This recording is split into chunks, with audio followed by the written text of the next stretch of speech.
appearances, car shows, and more. The Casey Anthony trial had some similarities to the mid-90s murder trial of Susan Smith. In that case, prosecutors argued that Smith's two young sons got in the way of her relationship with her boyfriend. So she drowned them by putting them in the back seat of her car and letting them roll into a lake. The motive was similar to the one presented by the prosecution of the Casey Anthony trial, who claimed that little Kaylee got in the way of Casey's hard partying lifestyle. Also, both defendants lied to authorities and sent them on a wild goose chase in search of their kids, even though they both knew they were not actually missing. All I'm doing is just praying and just keeping my faith that they're going to be okay. But one big difference: the jury in the Susan Smith trial found her guilty and sentenced her to life in prison. Joining me is the prosecutor from that trial, Tommy Pope.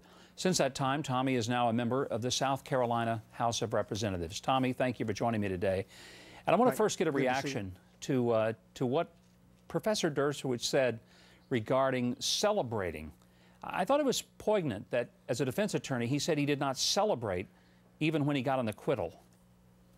I think, you know, as a prosecutor and attorney, you're human, but by the same token, we deal in tragedy. And so would I be disappointed if I was on this case and it didn't turn out? Absolutely. Would I be excited or happy if it did turn out? But it's really about justice. And as he pointed out, there's a life loss in this case. And you know, the media coverage thing, and we're kind of numb to it. You alluded to earlier about really nobody understands about seeking death and what that really means. We get kind of comfortable with it, but the truth is we're dealing with lives and we're dealing with serious situations. In the case of Susan Smith, you sought the death penalty for her. She ended up getting life without parole. Right. Are women treated differently? Life with parole, Mike. I'm sorry, she does have potential of parole? Unfortunately, she's about 10 more years. So oh my goodness. We'll see. Yeah. But do women get a different treatment in the criminal justice system because they're women and specifically because they're mothers? I think, unfortunately, they do. I always said on the Smith case, had it been the black man that she allegedly said happened, or had it been the father, I think you may have seen a different outcome. I think it stems somewhat from the nature of, we want to be comfortable that if a mother does do something, it's really because of some psychological issue. You know, when I left today, I left my kids with my wife. I'm comfortable when I get home, they'll be taken care of. If that does not happen, we want to assign that there must be something wrong. Let's talk about prosecution in the Casey Anthony case. And I know you're probably reluctant to criticize another prosecutor. You don't have the opportunity to look through what they saw. Sure. But just from the surface, from an observant standpoint, and you certainly have greater insights than the rest of us having done a similar case, are there some mistakes that you felt they may have made in the prosecution of the case that you would acknowledge? You nailed it at the beginning. I never want an armchair quarterback, because having lived Smith and being on the inside and thinking everybody doesn't know what I'm seeing, what's going on, I wouldn't want to judge them. You had touched on earlier the seeking of the death penalty or not. There's two things I'd say on that. One, whatever punishment is available in a given case, like with Smith, the greatest punishment available was the death penalty. I think that's what this crime would have deserved. The flip side is, once you seek a death penalty, the juror in a bifurcated or two-part trial is going to have to decide guilt first and penalty next. And so what happens oftentimes is that juror who's trying to wrestle with reasonable doubt starts thinking, you know, if I make this decision, if I make this leap because of circumstantial evidence, I've got to do the things you were talking about. I've got to sign my name to giving somebody death. And I think so sometimes seeking a death penalty, and again, you alluded to this earlier, but seeking a death penalty can weaken the chances for guilt. So in the case of the Anthony trial, one of the arguments was that the forensic evidence wasn't strong enough. Do you think the prosecutor may have overcharged? I mean, I think that's what the professor was saying.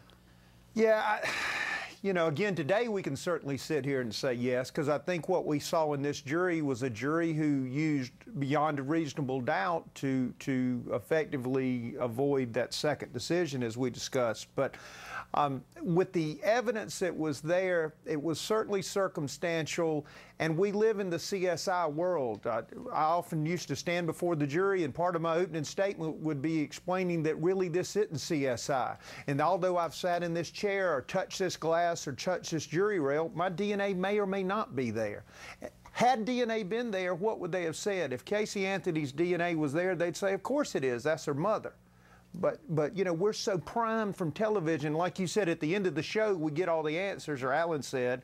We don't really see that in real life, unfortunately. You know, that brings me to the question, is it harder now to prosecute a case because people have the expectation of everything being so cut and dried and absolute? They're expecting the gee whiz moment that may not ever come in a criminal case. I used to tell my victims when we sit down, because you're sitting with families and you're talking about going to trial, and they'll say, well, I just want to go to trial because I want to know the truth.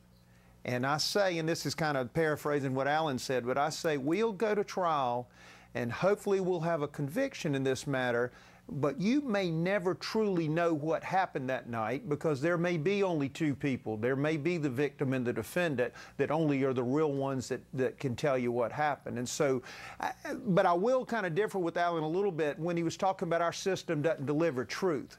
I think when you meet that burden of beyond a reasonable doubt and you get to that higher threshold, we can be comfortable that the individuals that are convicted in those matters, that the truth has been found. Tommy, personally, what's the toughest part of prosecuting a tough case for you, the Susan Smith case? This is a horrible thing. A mother kills her two kids. You seek the death penalty.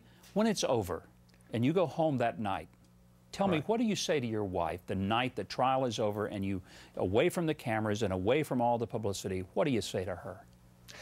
You want to know to the best of your ability that you did justice. The hardest thing for me in the high-profile case, people will attribute motives to you. You know, the reason I sought death penalty is because I'm supposedly was running for governor, and that's how many years it's been. I hadn't made it yet. But, you know, people always attribute different motives to the prosecutors, particularly when you're in the public eye.